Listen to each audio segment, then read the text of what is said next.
Hello and welcome to Midweek Matters. I take special interest in knowing about the state of education in our country. I wait for two reports every year. Annual Status of Education Report, ASER by Pratham, which gives an assessment of school education in the country, and the NIRF report, which tells us about our universities. When I see the latter, I quickly look up the global rankings of universities and see where our own universities are in the global pecking order. Last week, NIRF 2021 report was released by the Union Education Minister.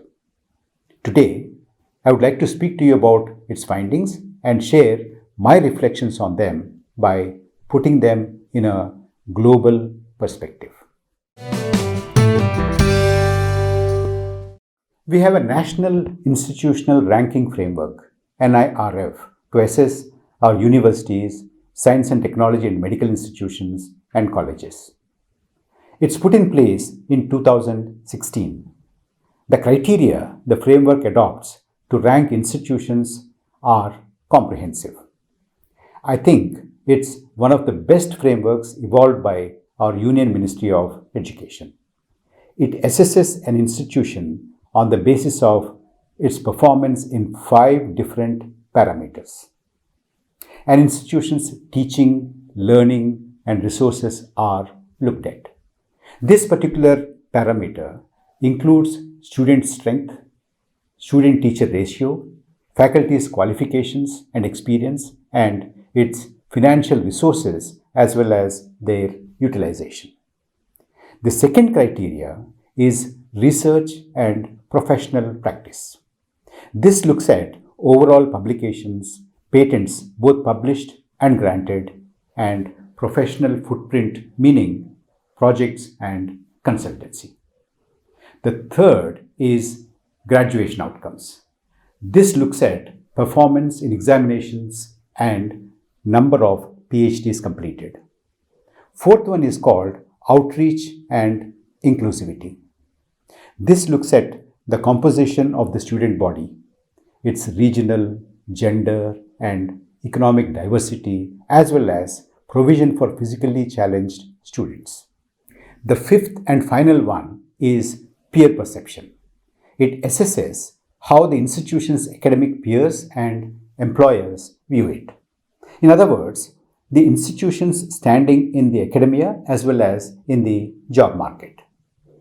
Many of our IITs have scored top marks. Of the top 7 institutions in the overall category, 7 are IITs. Madras, Bombay, Kanpur, Kharagpur, Roorkee, and Guwahati. Another science institution, Indian Institute of Science, IISc Bangalore, is second. 2 institutions which are not devoted entirely to science and technology have also found place in the top 10. At 9th place is my alma mater, Jawaharlal Nehru University, and the 10th slot is won by Banaras Hindu University. As I said, this is the overall ranking of institutions. However, when it comes to universities per se, IISc Bangalore tops the list, JNU is second, BHU is third. Jamia Millia Islamia occupies 6th place and Aligarh Muslim University is in the 10th position. Calcutta University, Jadavpur University, Amrita Vishwavidyapeetham and University of Hyderabad, along with Manipal Academy of Higher Education, make it to the top 10 universities in the country. I would like you to notice 2 things in this. 1. At least 3 universities that are detested by the present regime are in the top 10. The assessment is done by the regime's own education ministry on the basis of the criteria laid down by it. It means that the performance of these universities on the 5 criteria laid down by the ministry is so compelling that they could pass muster even if the scrutiny were unsympathetic. Faculty and student bodies of these universities proved that fierce assertion of independence, sharp socio-political consciousness do not dilute their academic excellence. They even offer a strong hypothesis that socio-political consciousness and academic excellence are only two inseparable facets of a good university. The story is the same in the previous years too. Since 2016, when the present framework began under the present government, those in the first 10 slots this year have been in the first 10 consistently. A couple of them probably went down to 11th or 12th during a year or two. My alma mater, JNU, has been consistently at number 2 behind Indian Institute of Science since 2017. In 2016, it was at 3rd place. Second point, none of the 5-star corporate funded Bonsai universities could make it to the top 10 universities in the country. I have given a link to the NIRF portal in the description below. Do take some time and look for them. The exercise is a good cure for those who denigrate public universities. When we look at the global rankings, the story, however, is different. Forget about top 10 or 25. Not a single Indian university finds a place in the top 100 universities in the global rankings. Of the top 100, about 44 places are taken by the American and British universities between them. The US 26 and the UK 18. My other alma mater, the LSE, is in 49th place. Our top universities and institutions have to be content with low ranks. The first mention of an Indian institution is our IIT Bombay at 177th rank. IIT Delhi is at 185th and IISc at 186th rank. These rankings are by Quacquarelli Simmons, QS, in its 18th edition of World University Rankings 2022. QS is a most widely consulted education analyst. I said we had to be content with these rankings. That's because our education minister, when the rankings were published, tweeted, and I quote, "India is taking a leap in the field of education and research and is emerging as a Vishwaguru. We are equally proud to have a guru like the Prime Minister, Shri Narendra Modi." That is the unseemly ministerial puffery we hear after our best institutions settle for less than respectable places globally. Mind you, these global ranking is not entirely the show of Western universities. 12 Asian universities found place in the top 50 ranks. 4 universities from China and 2 each from Japan, South Korea, Singapore, and Hong Kong made it to the top 50. One has to strain to find our universities in the rankings. They are far from global reckoning. The story is not much different with other 4 respected ranking bodies. The Times Higher Education World University Rankings, Shanghai Jiao Tong University Ranking, Top Universities Ranking, and US News and World Report Ranking. Our best are not good enough to be in the top 100 or even 150 universities globally. Years of negligence and indifference to standards of higher education in the country by successive governments have brought us to this. A majority of our universities are defunct. It might sound harsh, but it is a reality that teaching in our universities is poor. Research and publications are pathetic. In number and quality, academic output is dismal, both in public as well as in the privately run Bonsai universities.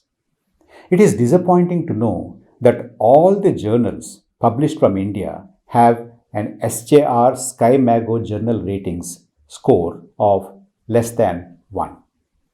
The highest ranked journal in both economics, econometrics and finance has an SJR score of less than 0.5. Though India has a good ranking in the area of medicine and scientific journals, it still is way below the global standards. One cannot but be amazed by the number of new books that come out from the reputed academic and university presses that are advertised in issue after issue of the New York Review of Books.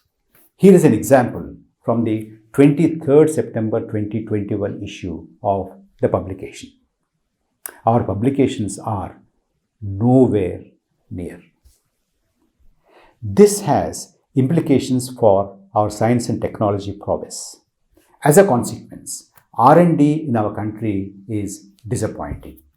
Take a look at the data from World Intellectual Property Office in Geneva.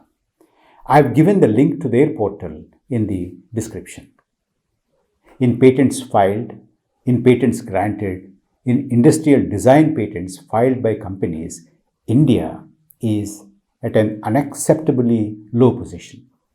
The most common forms of intellectual property are patents, trademarks, and industrial designs. In 2020 filings, China tops the list in all the three categories. In patents, US is in the second position, followed by Japan, South Korea, and Germany. In industrial design, Germany is in the second position, followed by South Korea, USA, and Italy. World Intellectual Property Organization also gives the breakup of resident and non-resident applications of intellectual property by nationality. Applications by residents rather than non-residents are dominant from China with 88.8%, Japan with 79.7%, South Korea with 78.4%, Germany with 69.2%, and Russia with 65.7%. Whereas for India, 63.7% of the patents are filed by non-residents, people living outside India.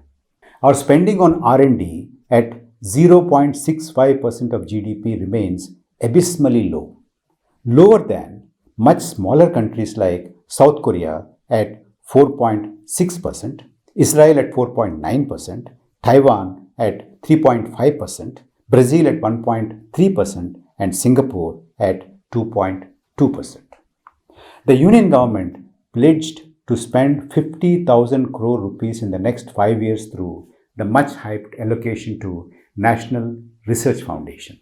But it falls way below the needs of a country that aspires to be a $5 trillion economy and a Vishwaguru.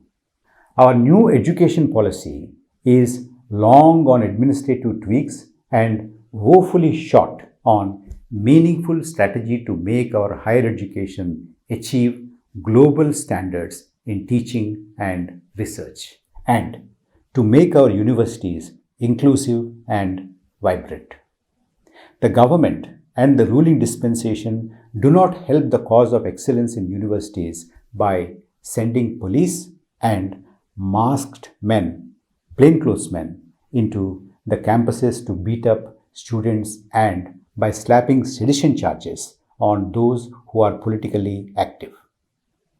One cannot miss the fact that the universities which have scored high in the NIRF rankings of Union Education Ministry are also the favorite targets of the ruling party's ideologues and its foot soldiers. Our universities need funds, investment in research facilities, inclusive admission policies to accommodate diversity, better teacher-student ratio, to foster an encouraging ecosystem for innovation, to create an atmosphere conducive to question the status quo, irreverence towards political, scientific, academic authority and religious dogma. Indian universities can only excel and thrive in a liberal and tolerant society. If there is one message from the 2021 national rankings by the NIRF of Union Ministry of Education, it certainly is that. That's all for this week. We'll be back again next week, Wednesday, lunchtime at 1 o'clock. Stay safe and do take good care of yourselves and all your loved ones. Until then, bye.